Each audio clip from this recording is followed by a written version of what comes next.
सियासत भी है ना, बड़ी रहमदिल भी, बेरहम भी है और ये बड़ी दिलचस्प खेल भी है। ये शतरंज के वो मोड़ों का खेल है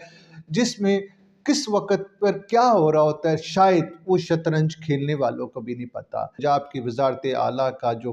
पंजाबी में कहते हैं जिसकी पग जिसके सर के ऊपर है पंजाब की, जी हाँ, वो मोहसिन नकवी साहब के सर के ऊपर है। मोहसिन नकवी साहब सेल्फ मेड इंसान थे, बड़ी मेहनत की उन्होंने, अमेरिका में पढ़े हैं और वहीं पर उन्होंने CNN के लिए जॉब की। CNN ने बाद में उनको पाकिस्तान में अपना मोनस इलाही साहब ने एक ट्वीट किया, बड़ा इंटरेस्टिंग ट्वीट था जिसमें मोहसिन नकवी की पिक्चर दिखाई गई थी नवाज शरीफ के साथ और मोहसिन नकवी को उन्होंने दायरा के उसके ऊपर लगाते हुए उन्होंने ट्वीट बड़ी मज़ेदार इंटरेस्टिंग की। वो ये थी, उन्होंने कहा ये वो आदमी है,